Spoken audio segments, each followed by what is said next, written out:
নবীজির মুখটা মলিন, চোখের কোনায় অশ্রু দেখা যায়। কিছুটা সময় অতিবাহিত হয়ে যাওয়ার পর আমি তাকায় দেখি আমার নবীজি মুস্কি মুস্কি হাসতেছেন। বলুন সুবহানাল্লাহ।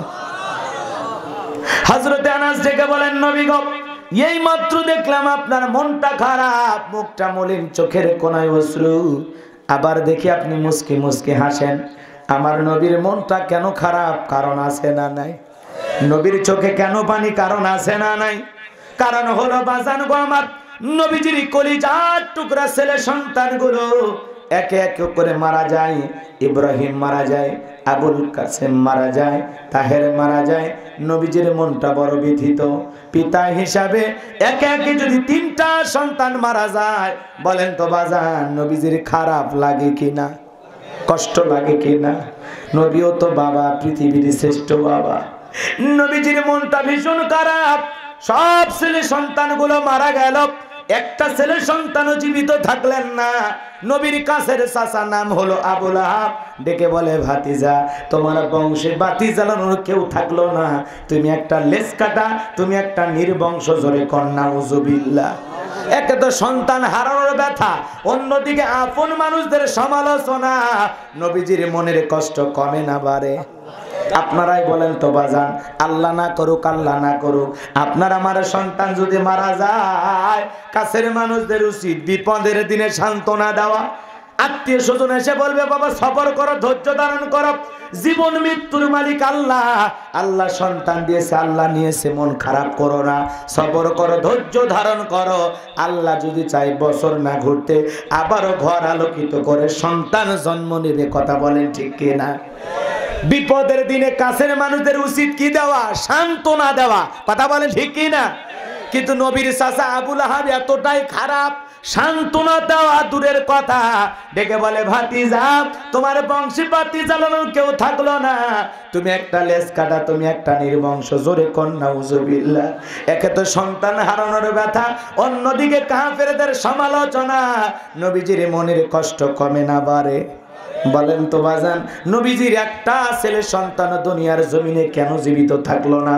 অনেক পয়গম্বরের ছেলে, বাবাও পয়গম্বর, ছেলেও পয়গম্বর, অনেক পয়গম্বরের ছেলে যুবক যৌবন পর্যন্ত দুনিয়ার জমিনে বেঁচে ছিলেন, তারা প্রাপ্ত বয়স হওয়া পর্যন্ত জীবিত ছিলেন।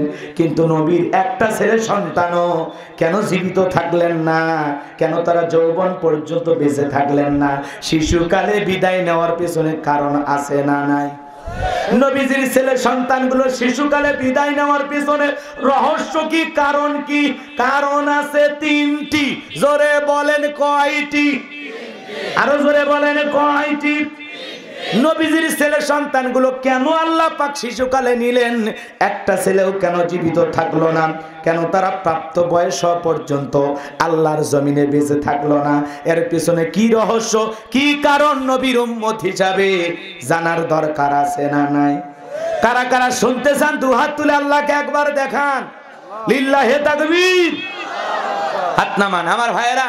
নবীজির ছেলে সন্তানগুলো কেন বেঁচে থাকলেন না? তারা শিশুকালে কেন বিদায় নিল? কি সেই 3টি রহস্য আপনাদের মনে চায় না জানতে? 3টা রহস্য কি? আমি যদি বলা শুরু করি তাহলে 3 নাম্বার আয়াতের আলোচনা শুরু করা লাগবে। আমি কি 1 নাম্বার আয়াত বাদ দিয়ে 3 নাম্বারে চলে যাব, নাকি আস্তে আস্তে শুরু করা যায়? সময় আছে তো বাজান? আল্লাহ কবুল করেন, জোরে বলেন আমিন। আমার ভাইয়েরা, একে তো সন্তান হারানোর ব্যথা, কাফেরদের সমালোচনা, নবীজির মনটা ভীষণ খারাপ। অন্যদিকে সাহাবায়ে কেরাম যারা ইসলাম ধর্ম গ্রহণ করে, কাফের বেঈমানরা তাদের উপর নির্যাতন জুলুম চালায়। নবীজির প্রিয় সাহাবী হযরত বেলাল যখন জানতে পারলেন নবীজি কালেমার দাওয়াত দেয়, ইসলামের প্রচার প্রসার করে, হযরত বেলাল দেরি করলেন না। রাতের বেলায় নবীজি দারুল আরকামে বসা, হযরত বেলাল বিশ্বনবীর সামনে উপস্থিত হলেন। দেখে বলেন, নবী গো, আপনার চাইতে সুন্দর মানুষ আমি জীবনে কোনোদিন দেখি নাই। আপনার আমার নবী কেমন সুন্দর ছিল, কতটা সুন্দর ছিল! নবীর প্রিয় সাহাবী হযরত জাবের রাদিয়াল্লাহু তাআলা আনহু বলেন, পূর্ণিমার রাত আমি রাসূলের বাড়িতে গেলাম, সেদিন দেখেছিলাম চাঁদ উদয় হয়েছে দুইটা, একটা চাঁদ আসমানে আর একটা চাঁদ জমিনে।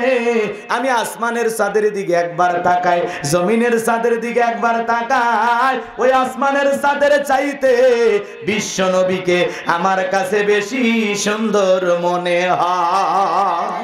চিৎকার মেরে বলেন সুবহানাল্লাহ। আপনার আমার নবী কতটা দামি জানেন? আজকে নবীর সম্মান মর্যাদা আমরা জানি না। এক জায়গায় ওয়াজ করতে যা বললাম, বলেন তো ভাই আমাদের নবীর নাম কি? বলে আব্দুল কাদের জিলানী। পীর সাহেবের নাম মুখস্থ আছে, কিন্তু আমার নবীর নাম মুখস্থ নাই। এরকম কপাল পোড়াও আছে না নাই? নবীর সম্মান মর্যাদা জানার দরকার আছে না নাই? আপনার আমার নবীর চেহারাটা কত সুন্দর ছিলেন জানেন?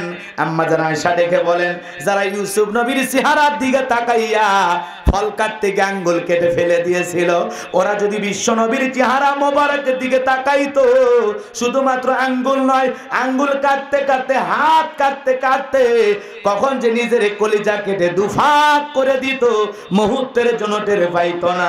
আপনার আমার নবী এতটাই সুন্দর। আম্মা জান আয়েশারও ডেকে বলেন, ও দুনিয়ার মানুষ, তোমাদের একটা সূর্য আছে, আমি আয়েশারও একটা সূর্য আছে। তোমাদের সূর্য উদয় হয় দিনের বেলায়, আর আমি আয়েশার সূর্য উদয় হয় রাতের বেলায়। আম্মা জান আয়েশা একদিন সেলাইয়ের কাজ করতেছেন, হাত থেকে সুইটা পড়ে গেল, বাতিতে কোনো তেল ছিল না, বাতি জ্বালাইতে পারলেন না, অপেক্ষায় বসে থাকলেন অন্ধকারে ঘরে। বিশ্বনবী যখন এশার সালাত আদায় করার পর ঘরের ভিতরে প্রবেশ করলেন, সর্বপ্রথম নবীজি আম্মা জান আয়েশাকে সালাম দিলেন। জান্নাতি ঠিকানা ইসলামিক চ্যানেল, বেলকুচি, সিরাজগঞ্জ। আপনার প্রিয় বক্তার মহাগ্রন্থ আল কুরআনের আলোচনা শুনুন।